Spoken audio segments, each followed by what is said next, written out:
Okay, welcome back again. Now we're going to work on our two different kinds of chokes that we focus on at our courses. It's the extended and condensed chokes. Now, two different kinds of ways to do these.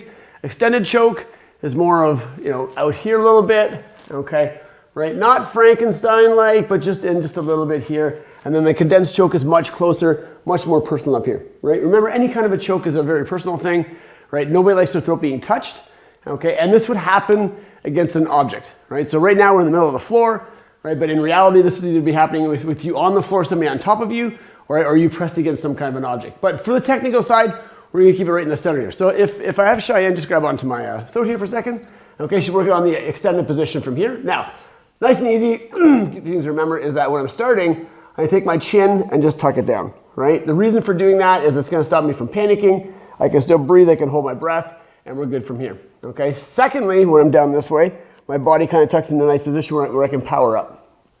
From here, I'm gonna pop my hands. I'm gonna push 1, right? And then the second one's gonna come across 2, and I'm gonna step away to here 3. Now, when I do that, when Cheyenne's on here, I'm just popping on the bicep, just to give it a little press, because again, the fingers aren't around my throat, and the weakest point of that grip is always where the fingers and thumbs are kind of meeting. Now, they're not meeting, so that's good. So here, when I push, just gonna pop. Right? We'll do the second one, pop again, hands are up here, stepping away from here. Okay, so now Cheyenne's gonna do this to me. Same thing in reverse. Okay, we're gonna get the extended choking position. She's gonna go 1, 2, 1, 2, and then steps away, and then from there. If you hear that little snapping or popping sound, that's perfect. It means you're just coming off the top of the bicep where we wanna hit you. You don't wanna hit into the meat of the arm. You wanna just kind of graze the top of the bicep as it comes off. It gives you that shock factor, right? Because all you want the person to do is go like this, moving away, kind of like that flinch reflex, what I want to get. And in that moment, you're going to step away to create the space you need, the window that you've created, and then get to somewhere that's safe. Okay, so watch again, Cheyenne's going to show one more time.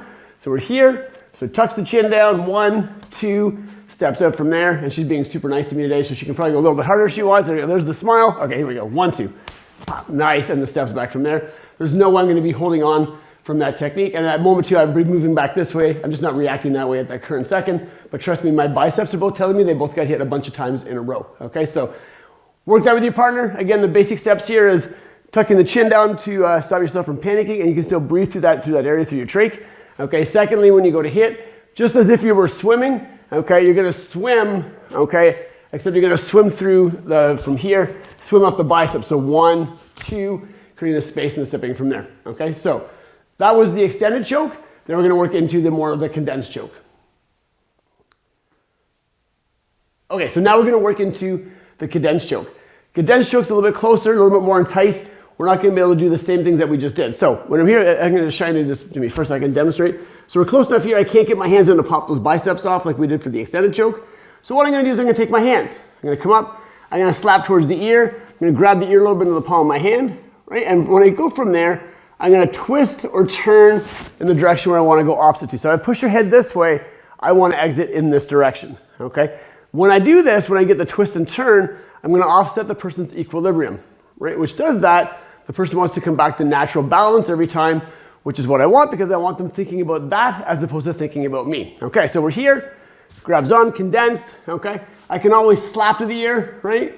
Get a little bit more effective from there. Grab in, grab the earlobe, twist and turn, press down, and then turn, and then exit from that position. By the time that person recovers or gets back up, I should be at least 5 to 10 feet away. I'll continue that motion or that direction until I get to safety. Okay, now if Shine does this to me, I'm just gonna remove my glasses here.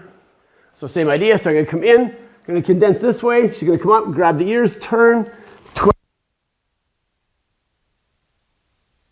As you guys come through, you can hold that position down long enough to get you through your stable, and then go from there. So watch one more time. So we're here, condense in, boom,